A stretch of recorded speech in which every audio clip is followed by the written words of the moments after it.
8장 33절 말씀 함께 볼까요? 다 함께 보겠습니다. 시작. 기드온이 이미 죽음에 이스라엘 자손이 돌아서서 바알들을 따라가 음행하였으며 또 바알 브리스를 자기들의 신으로 삼고.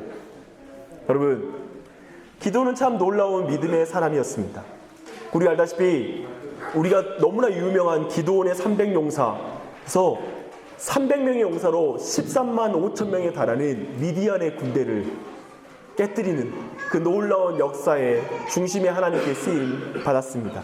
근데 이 사람도 한계가 있어요. 결국 그 여룻바알 또한, 그 위대한 하나님의 사람 또한 죽습니다. 그런데 문제는 뭐냐면 그가 또한 처음에 시작할 때는 성경은 참 재밌게 표현하고 있어요. 6장 31절에 보면 여룻바알이라는 이름을 얻게 된 이유가 있는데, 이 사람이 하나님의 명령을 듣고 나서 그 바알 신상을 깨뜨리잖아요. 그걸 듣고 나서 이름이 여룻바알이라는 이름을 짓고 있는데, 그 이름 자체가 뭐냐면 바알이 다투리라 라는 그런 의미가 있어요. 이걸 좀 우리말로 좀 더 쉽게 말하자면 이런 거예요. 덤빌 테면 덤벼봐. 바알의 신상을 깨뜨리고, 바알 한번 나한테 한번 해코지 하려면 해봐. 어디 너의 신상을 깨뜨렸으니까 한번 나한테 덤빌 테면 덤벼봐. 즉 이 말은 뭐냐면 여룻바알이라는 이름 자체가 바알이 얼마나 무력한 신인지에 대해서 조롱하는 이름이에요. 근데 그랬던 여룻바알이 죽자 바알 브릿을 자기들의 신으로 삼았다고 말해요. 근데 이 바알 브릿이라는 이 신의 이름이 참 재미있는 이름이에요. 브릿이라는 말은 뭐냐면 언약이라는 뜻이에요. 그래서 바알과 언약을 맺다. 언약의 신, 언약의 주라는 뜻이 있어요. 그런데 우리가 알다시피 언약의 신은 바로 여호와 하나님이에요. 그러니까 이 바알 브릿이라는 이름 자체가 뭐냐면 혼합주의적인 이름이에요. 즉, 저 이방신과 여호와 신을 뒤섞어서 자기가 만든 하이브리드 신이에요. 그래서 섞어가지고 만든 그런 신의 이름이에요. 얼마나 비참해요. 여룻바알이 죽자 이제 바알 브릿을 신으로 삼았다. 이스라엘의 영적인 형편가 이렇게 비참하게 처한 것입니다. 참 오늘 성경의 표현은 또한 여룻바알이 죽자 즉각적인 배교가 일어났다고 표현하고 있어요. 매우 빠른 시일 내에 이 백성이 여호와 신앙으로부터 떠나서 우상을 숭배하는 곳으로 갔다라고 성경은 말하고 있어요. 그리고 또한 우리가 알다시피 아비멜렉, 이제 이 여룻바알의 인생이 참 허망한 것은 이제 우리가 알고 있는 이 아비멜렉, 그의 아들 중에 하나였던 아비멜렉, 그 이름 자체가 나의 아버지는 왕이시다라는 이름을 가지고 있던 그 아들이 그 이름에 투사했던 기드온의 욕망을 현실로 만들어요. 아버지가 해보지 못한 것을 자식이 해요. 우리는 일반적으로 그러려고 자식 키울 때가 있잖아요. 그렇게 자식 키우신 분이 계시잖아요. 내가 못 해본 거 내 아들은 마음껏 해야 된다. 우리 기드온 자식 농사 성공했어요. 자기가 못 해본 거, 속으로 하고 싶었던 거, 그래서 아들에게 너의 아버지는 왕이다 라는 이름을 지어줬던 그 아들이 진짜 왕이 됐어요. 여러분, 이 기드온은 하늘나라에서 이스라엘과 이 아비멜렉을 보면 무슨 생각을 할까요? 무슨 말이냐면 갑자기 기드온이 하늘나라에 갔습니까? 라는 질문이 생기는데, 히브리서 11장 32절에 보면 기드온을 믿음의 사람의 한 반열에 올려놔요. 그래서 우리는 기드온의 여러 가지 흠이 많고 실패가 있고 여러 가지 문제투성이인 사사였지만 그가 하나님 앞에 있다는 사실을 또한 우리가 기억할 필요가 있습니다. 그런데 그 사람이 저 배교하는 이스라엘과 그리고 자기의 아들 아비멜렉을 보며 무슨 생각을 했을까요? 이스라엘의 배교를 보면서 치를 떨며 욕했을까요? 저것들이 내가 죽자마다 하나님을 배신해? 어쩌면 그래도 1년도 못 버티고 금방 저렇게 하나님을 버리냐? 아유, 내 사역이 실패했어. 막 이렇게 내가 쌓았던 모든 열심이 다 허망되게 돼버렸어 라고 이렇게 원망했을까요? 저는 도리어 이러지 않았을까요? 우리가 지난주에 말씀을 돌아본다면 근본적인 영적인 변화를 추구하지 않고 도리어 이스라엘의 올무가 된 자신의 삶을 후회하지 않았을까요? 에봇을 만들어서 집에다가 놓아 이스라엘 백성이 음란하게 행하는 길을 열어놨잖아요. 그것을 스스로 후회하고 자신의 삶을 탄식하지 않았을까요? 또한 자신이 해보지 못한 것을 자식이 한 것이 자랑스러웠을까요? 어휴, 아비멜렉, 내가 못한 걸 네가 했구나, 이렇게 기뻐했을까요? 아니요. 어쩌면 절대 하지 말아야 할 것을 자식이 할 때 속상한 부모의 마음. 정말 제가 종종 우리 아들 다엘이랑 그럴 때가 많이 있는데, 다엘이가 되게 저를 닮았어요. 닮은 것 중에 하나가 뭐냐면, 굉장히 이렇게 조금만 흔들려고 그러면 울면서 근데 잘못했어요, 내가 정말 큰 잘못을 범했어요, 막 울고 막 나한테 와서 막 그렇게 막 그래요. 그러니까 자신을 너무 반성을 잘해. 그러나 그 뒤에 결코 돌이키지 아니하는 이 거짓 회개의 대명사. 근데 그게 저를 너무 닮은 거예요. 제가 진짜 그러거든요. 저는 진짜 잘못을 정말 빨리빨리 인정해요. 근데 안 고쳐. 얼마나 짜증나요. 우리 아내가 되게 고생하는데. 근데 내 아들이 너무 그런 나를 닮았어요.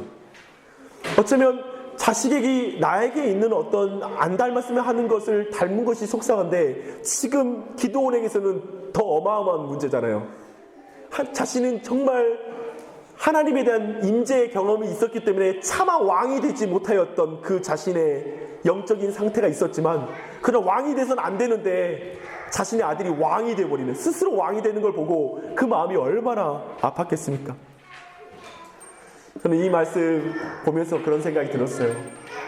갑자기 내 자신, 부모로서 내 자신, 우리가 하늘나라에 가서 교회와 자녀, 내가 다녔던 직장과 도시를 생각하면서 우리는 무슨 생각을 할까 한번 생각해 봤어요. 어떠세요? 예를 들면 우리가 속한 교회에서 우린 어떤 자리에 섰는가? 하늘나라에 갔는데 내가 섬겼던 교회가 무너지는 거예요. 배교의 길을 걷는 거예요. 정말 세속적인 교회로 막 변하는 거예요. 그러면 하늘나라에 가서 우리는 어떤 마음을 갖게 될까? 저는 목사로서 그래요.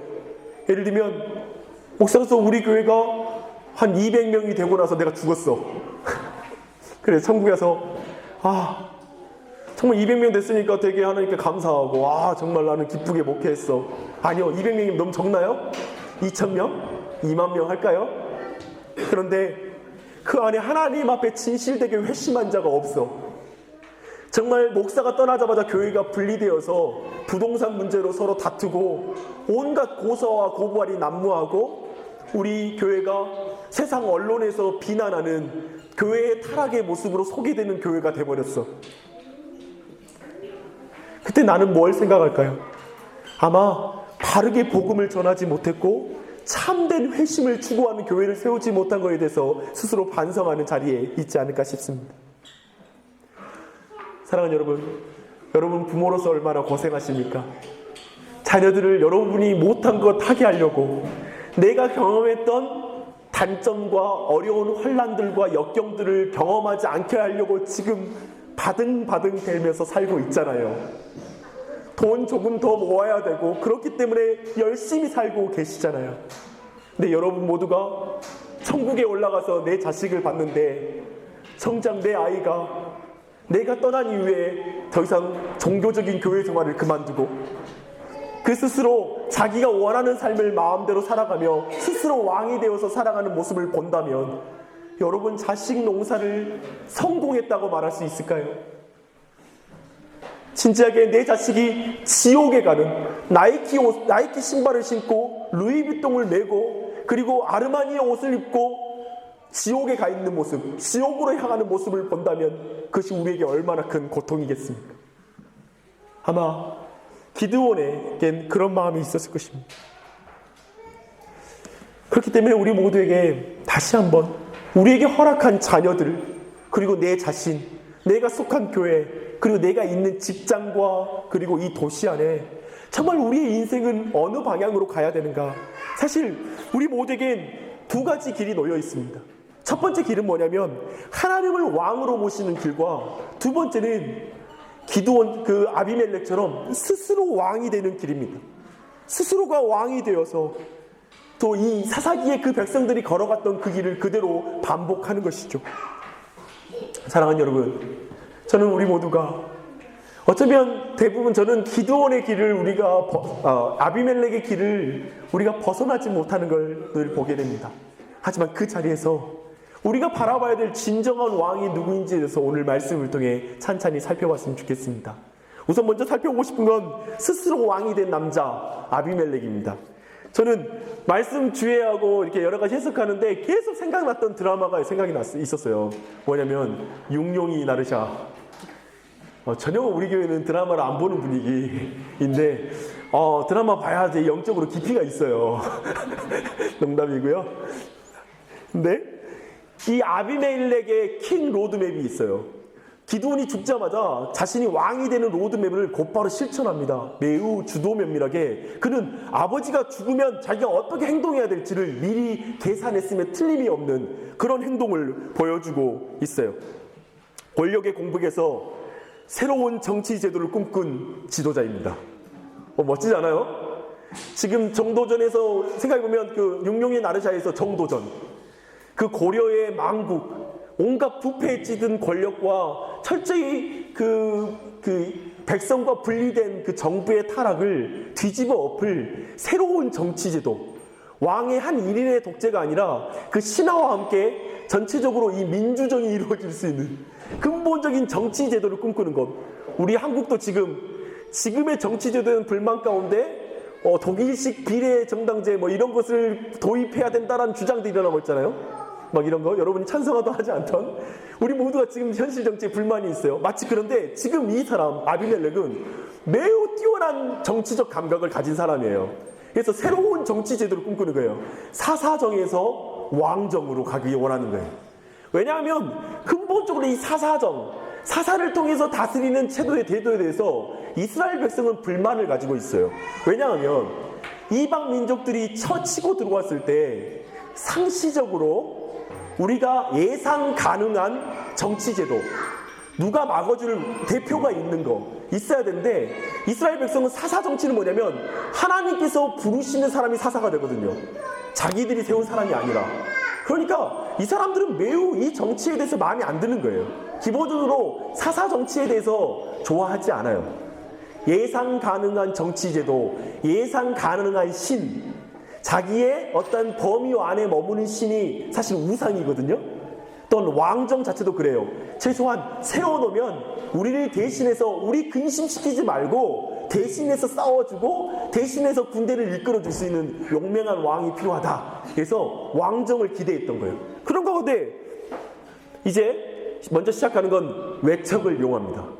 아무튼 대하 드라마에서 늘 등장하는 외척들이 이제 힘을 발휘하기 시작해요. 세겜 땅에 있는 외척들에게 먼저 가서 구체적인 선거 구호를 알려줘요. 어떻게 그 사람들한테 말할지, 언어까지. 굉장히 캐치프레이즈 굉장히 중요하거든요. 저녁이 있는 삶. 이처럼 뛰어난 선거 구호는 없었잖아요. 역사상 우리나라에. 저녁이 있는 삶을 위하여 나를 찍어주세요. 근데 지금 여기서는 뭐냐면 70명을 원하는가, 세겜 출신 1명을 원하는가, 이거였어요. 즉 70여 명이나 되는 그 기드온의 아들들, 그리고 지금 왕이 되지 못한 어정쩡한 그런 존재를 원합니까? 여러분의 지역 배경을 가지고 있는 우리 지역, 우리 일꾼, 세겜 땅에서 태어난 우리 일꾼 이 아비멜렉을 원합니까? 나를 통하여 하면 여러분에게 내가 여러 가지로 편의를 봐주지 않겠습니까? 그 모든 걸 사용하는 것이죠. 그래서 그걸 지역색에 호소하는 것을 시작해요. 그리고 그걸 받아들여요. 세계 사람이 받아들이고 와서 군자금을 확보합니다. 일거에 끝나죠. 근데 군자금을 바알브릿 신전에서 은 70개를 받았다고 말해요. 바알브릿, 저 우상, 저 이방 신전에서 받은 70으로 이제 지금 뭐냐면 이 바알브릿 자체가 매우 대중 종교예요. 그래서 이제 대중 종교의 지지를 받는 거예요. 그래서 우리 종교가 밀어주고 있어.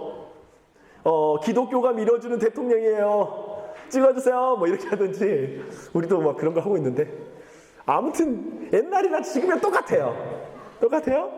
저만 막 흥분했어요. 분위기. 근데 군자금 앞에서요. 근데 그 돈을 가지고 방탕하고 경박한 동네 건달들을 샀다고 말해요. 이게 무슨 말인지 아십니까? 수치도 부끄러움도 없는 용병을 산 거예요.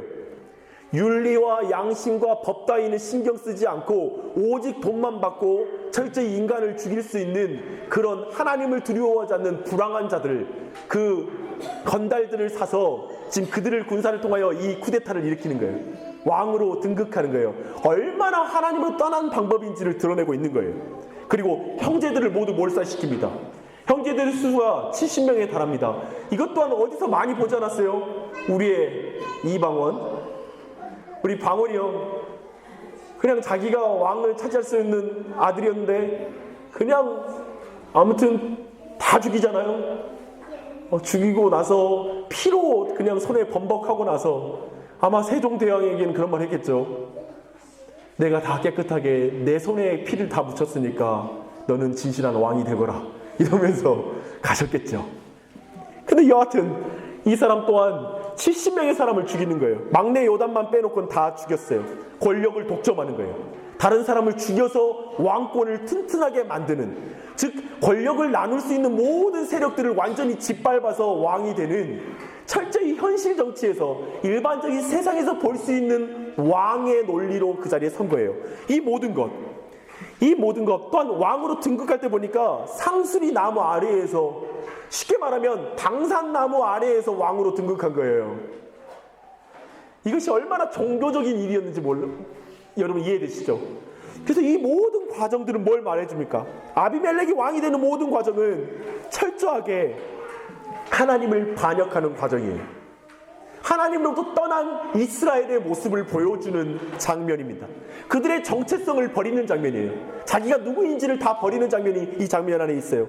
하나님이 주신 사사가 아닌 우리가 세운 왕, 하나님이 세운 제도 따위는 필요 없습니다. 현실에 알맞은 방법을 사용하면 됩니다. 하나님의 말씀 따위는, 규정된 것 따위는 필요 없습니다. 우리가 알맞게 적용하면서 우리가 만들어내면 되는 거지, 왜 그렇게 말씀합니까? 라고 그 말씀을 거절하는 거예요. 인간이 주인인 왕, 인간이 주인인 나라를 먼저 세우기 시작하는 거예요. 그걸 꿈꾸는 거예요. 이 사람은 하나님이 왕인 나라가 아니라 인간이 만든 제도에 의해서 움직이는 나라, 또한 하나님의 통치를 펼치는 왕이 아니라 한 지파의 이익을 대변하는 왕이에요. 왜냐하면 이 사람의 권력의 원천은 세겜 사람이거든요. 그러니까 세겜 사람을 위해서 사는 거예요. 마치 우리나라가 어느 한 지역에서 표를 많이 얻으면 그쪽 사람들과 그 계층의 일을 위해서 그 권력을 사용하듯이, 동일하게 그 또한 세겜 사람을 위한 왕으로 서면 되는 거예요. 이스라엘 왕은 온 이스라엘을 주님의 나라로 세워나가는 사람이 이스라엘 백성 왕이잖아요. 그런 모든 정체성을 다 버리는 거예요. 이스라엘의 독특한 왕의 정체성을 버리고 세상 왕의 정체성을 다 취하는 거예요. 사실 이스라엘 백성은 진리와 사랑으로 통치하는 거거든요. 그래서 사사라는 말, 저지, 즉 심판하다, 판정하다. 그래서 이스라엘 왕에게 가장 필요했던 건 뭐냐면 지혜예요. 우리가 처음 사사기를 나눌 때 나눴던 것처럼 이 솔로몬 왕이 다른 어떤 것보다 지혜를 구했던 그 이유가, 바로 그 백성은 하나님의 뜻이 무엇인지 알아 그 뜻이 이루어지도록 하게 만드는 게 이스라엘 왕의 독특한 거룩한 의무이고 정체성이거든요. 그렇기 때문에 그 사람에게 필요한 건 지혜예요. 그런데 이 사람은 뭐예요? 철저하게 힘의 논리로 가는 거예요. 이 세상 왕의 논리. 그래서 정적을 다 죽이는 것, 힘으로 정적들을 다 죽이는 것으로 실력을 자랑하는 사람이에요. 힘을 자랑하는 왕이 되는 거예요. 그래서 통치의 안정권이 철저히 피를 통하여 이루어진다고 생각했던 사람이었던 것이죠. 이것이 얼마나 하나님의 왕, 이스라엘의 참된 거룩한 왕과는 차이가 나는지를 명백하게 성경은 보여주고 있는 것입니다. 스스로 왕이 된 인생, 그 인생이 실제로 사실은 오늘 본문 말씀에는 그런 인생이 스스로 왕이 되어나가는 이 아비멜렉의 그 삶의 과정 자체가 있잖아요. 사실은 비참한 인생을 보여주고 있어요. 그걸 한번 제가 설명해 드릴게요. 하나님의 왕 되심을 거절하니까 복잡한 여론전이 필요한 거예요. 다른 사람의 마음을 사야 돼. 다른 사람한테 나를 알아달라는 구걸하는 인생을 살아요. 하나님의 인정 가운데 자부심을 못 느끼는 사람은 사람들한테 쫓아다니면서 나 좀 인정해달라고 뭔가를 뿌리고 다녀요. 때로는 조직적인 패거리를 만들어요. 여럿이 있으면 인정 못 받으니까 똑같은 사람들끼리 안에서 내가 최소한 휘어잡을 수 있는 사람 잡아서 거기에서 왕이 되려고 하는 거지. 이건 부녀회에서 많이 만날 수 있고 학교에서도 많이 만날 수 있고, 정말 하나님의 인정을 받지 못하는 자의 그 여론전, 인정받으려고 그 공백을 채우려고 하는 노력들을 우리는 인생 가운데 많이 봐요. 또 때로는 부부 사이에도 나타날 수 있어요. 하나님의 인정을 못 느끼는 아내가 아니면 남편이 아내를 닥달할 수 있고 남편을 닥달할 수 있잖아요. 또 두 번째는 뭐냐면, 하나님의 왕되심을 거절하니까 많은 돈이 필요해요. 참 재밌잖아요. 너무 똑같잖아요. 우리 인생하고. 많은 돈이 필요해요. 홍보전이 필요하거든요. 광고비에 많이 써야 돼요. 뭐 이번에 무슨 우리나라도 교과서 문제 때문에 뭐 홍보비로 한 21억 정도 책정해 놓은 것 같다, 뭐 이런 말도 나오잖아요. 돈이 많이 필요해요.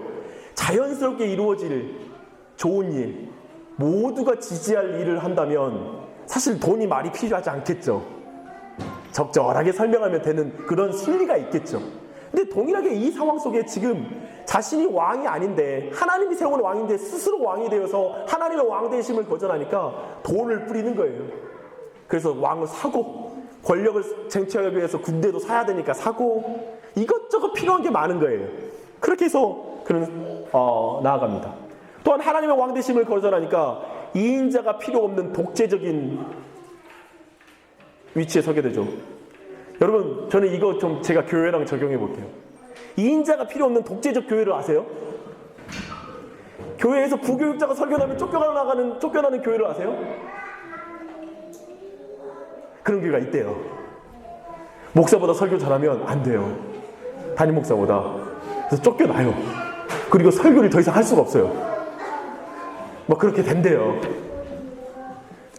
한마음 한뜻 두 날개로 비상하기 위해서 아무튼 그렇게 한대요. 다른 사람, 교회와 그리고 동료, 동기가 잘 되는 꼴을 보지를 못하는 게, 그런 거 있지 않으세요? 이런 일이 그냥 벌어지는 거예요. 또 한 가지, 하나님의 왕되심을 인정하지 않는 자는 그렇기 때문에 되게 가난한 왕이에요. 이 아비멜렉이라는 왕은 됐잖아요. 근데 얼마나 가난해요. 나눌 줄을 몰라요. 겁에 질리는 왕이에요. 포악함은 겁에 질림에서 나오는 거예요. 자신감에서는 포악함이 나오지 않아요. 자신감에서는 포용으로 나와요. 철저하게 포악함 가운데 그는 공포로 통치하는 왕이잖아요. 그는 만족할 줄 모르는 왕이에요. 가진 것으로 다른 사람을 죽이는 왕이에요. 그에게 아무리 하나님이 복을 많이 줘도 그것으로 다른 사람을 죽이지 생명을 살릴 수 없는 왕이에요. 잘 돌아보세요. 여러분이 나중에 너무나 잘 돼서, 그래요, 집을 5채 가졌다고 합시다. 그리고 여러분이 너무너무 잘 돼서 정말 높은 지위에 올랐다고 보십니다. 근데 그 자리에 섰을 때 여러분이 아무도 생명을 살릴 수 없는 존재고 나눌 줄도 모르는 존재이고, 그곳에서 정말 자신감도 없는 존재이고 늘 누군가 나의 자리를 빼앗을까 전전긍긍하는 존재로 서 있더라면 얼마나 졸부입니까? 지금 아비멜렉의 자리가 그 자리인 거예요. 하나님을 왕으로 모시지 않는 인생의 현상이에요. 결국 이 세상에서는 끊임없이 경쟁 가운데 가장 높이 올라온 조차도 불안한 가운데 끊임없이 떨 수밖에 없는 세상입니다. 이 아비멜렉 보세요. 재밌는 거 뭐냐면 3년도 지나지 않아가지고 세겜 사람, 자신을 왕으로 만들었던 그 초석과 같은 사람들이 배신해요. 근데 그 배신할 때 어떻게 표현되는 줄 아세요?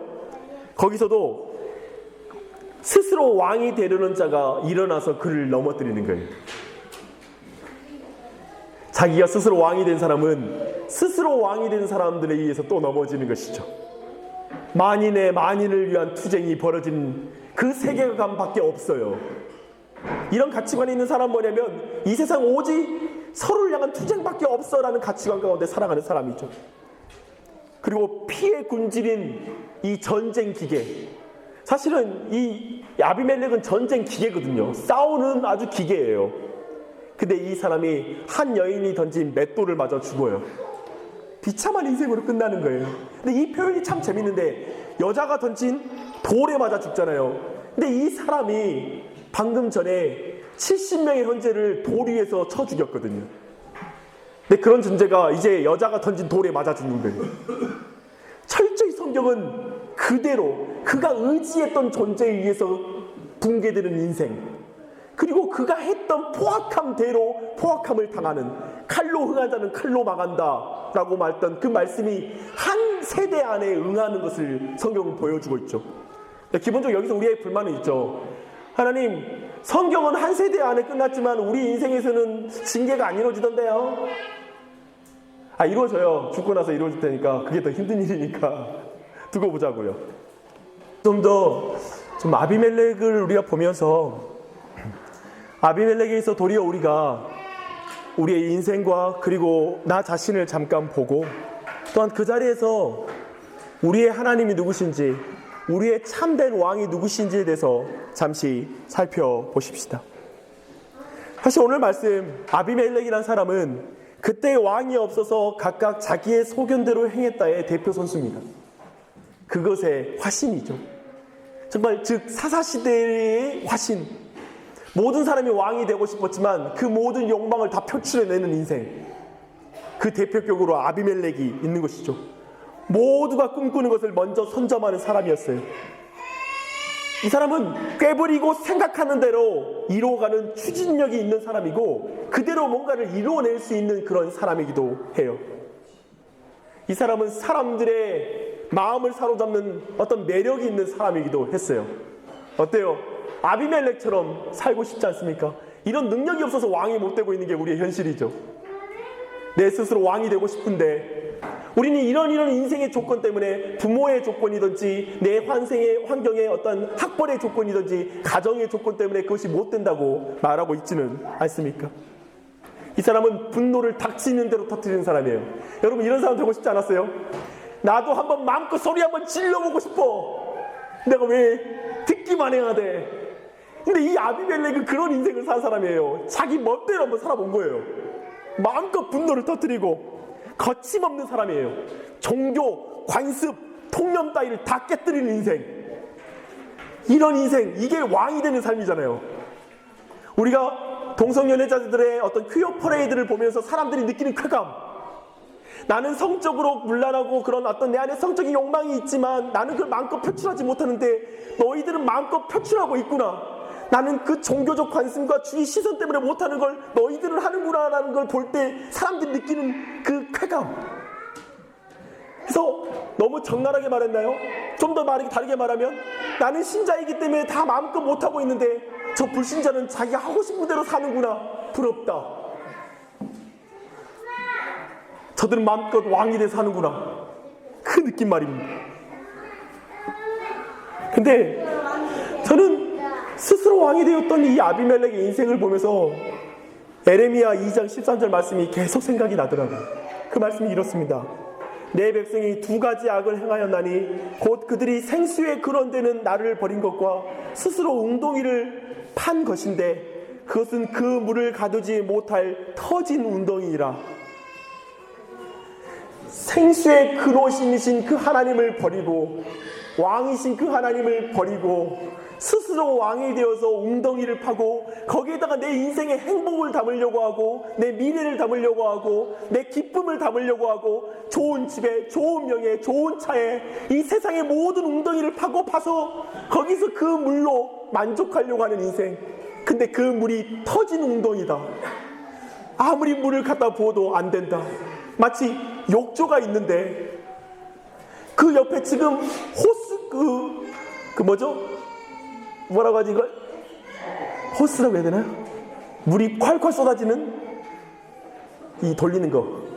수도꼭지, 죄송해요. 이런 어려운 거 아닌데 굉장히 우리가 지금 어려워하고 있어요. 수도꼭지가 있어. 근데 수도꼭지를 잠궈버렸어. 그리고는 저 강까지 가가지고 물을 가져와고 힘들게 땀 흘려서 물을 채우는 거예요. 우리 애들 먹일 물이야, 우리 애들 미래를 위해서 쌓는 물이야 하고 갔다 왔는데 없어. 물이 다 말랐네. 너무 멀어서도 마르고 거기 구멍이 나 있네요. 욕조가 터져 있네. 마치 우리의 인생이 어쩌면 너무 열심히 달렸는데 주일날 이 시간에도 어쩌면 우리 모두는 그냥 피곤할 뿐이잖아요. 너무 힘들게 그냥 한 주 동안 살잖아요. 그렇게 힘들게 살았는데 너무 피곤만 해. 그냥 하나님, 어떻게 하나님 말씀 들어 피곤해 죽겠는데, 예배 드리는 게 귀찮아 죽겠어. 근데 어쩌면 그렇게 열심히 살아서 도대체 우리의 손에 주어진 건 뭡니까? 저도 참 이번 한 주 동안에 참 힘든 시간이 있었는데, 좀 하나님의 마음을 아프게 하는 마음을 갖게 됐어요. 근데 너무 슬퍼 힘들어요. 비참해요. 하나님이 내 안에 안 계시다고, 그분의 사랑을 느낄 수 없으니까 그냥 힘들 뿐이에요. 세상 거 다 있어도 다 그냥 만족이 안 될 뿐이더라고요. 사랑하는 여러분, 혹시 여러분이 지금 열심히 물을 기어 나르지만 그것이 나는 얼마나 귀하고 여러분이 열심인지 알고 있습니다. 근데 터진 웅덩이가 아닙니까? 수도꼭지를 드십시오. 생수의 근원 되신 그분을 왕으로 모십시오. 저는 아비멜렉이 안 돼서 여기 있습니다. 무슨 말이냐면, 아비멜렉이 되고 싶은데 하나님이 여러모로 막아가지고 이 자리에 있습니다. 여기 있는 사람들 다 그렇잖아요. 그래도 주일날 여기까지 나와 있는 게 얼마나 놀라워요. 저는요, 때로는 여러분들이 열심히 영적으로 자라나고 성숙해 나가는 걸 보지 못해서 속상할 때도 있거든요. 조금만 더 열심히 내지, 그래도 좀 그걸 이기고 나오지, 그런 마음이 있어요.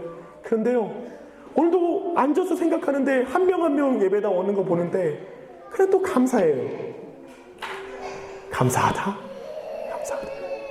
그래도 여러분의 인생 가만히 놔두면 아비멜렉처럼 막 나가는 인생들 하나님이 막아서 여기 와 있잖아요. 그리고 그 자리에서 이제 진정한 왕을 보십시오. 아비멜렉의 자리에서 진정한 왕을 보십시오. 이 왕은 누구신 줄 아십니까? 이 왕은 죄인을 사랑하여 하늘의 왕자를 버리고 이 땅에 내려오신 분이십니다. 마땅히 취할 영광을 취하지 아니하시고 그분이 인간의 몸을, 사람의 몸을 입으시고 이 땅에 오신 왕이십니다. 그분은 사람들을 죽여서 자기의 왕권을 선포하신 게 아니라 자신을 죽여서 자신의 왕되심을 드러내신 분이십니다. 그분은 정말 우리의 모든 반역들을 하나하나 칼로 고치시는 분이 아니라 십자가로 고치시는 분이십니다. 나를 높이시고 자신을 낮추시는 주님이십니다. 그분이 우리의 왕입니다. 예수 그리스도가 우리의 왕이 아닙니까? 이 참된 왕이요, 이분을 왕으로 모시지 않고 어디서 그분이 주는 모든 만족과 기쁨을 찾을 수 있겠습니까? 그러니 난 가난하지 않습니다. 예수가 왕이니 난 두렵지 않습니다. 예수가 왕이니 나는 세상에 거짓된 것을 통하여 내 삶을 만족시키려고 길을 쓰지 않습니다. 돈으로만 나를 행복하게 하려고 하는 삶을 벗어날 수 있습니다. 돈으로부터 자유롭게 돈을 사용할 수 있는 자, 돈을 넘어서서 그것을 다스릴 수 있는 자, 작은 것에도 저는 감사할 수 있습니다. 저는 다른 사람의 불행 위에 내 행복이 쌓여지는 것을 기대하지 않습니다. 다른 사람이 행복한 게 내게 행복이 됩니다. 70명을 죽이고 거기에 자신의 행복을 세우는 인생 따위는 꿈꾸지 않습니다. 그러니 더 자유롭습니다. 돈 들 일도 더 없습니다. 사람들한테 인정받으려고 구걸할 일도 별로 없습니다. 그냥 만족하니까요. 한 분 왕이신 하나님을 모십시오. 한 분 왕이신 하나님을 모시지 않으면 온갖 잡신을 섬겨야 합니다. 어떤 길을 선택하시겠습니까? 저는 도리어 아비멜렉의 표현을 바꿔보죠. 맞다. 여러분, 70명의 아니 5만 만 가지의 신을 섬기겠습니까? 여호와 하나님만을 여러분의 왕으로 섬기겠습니까? 이게 더 좋습니다. 더 고상하고 명예롭고 아름다운 길입니다.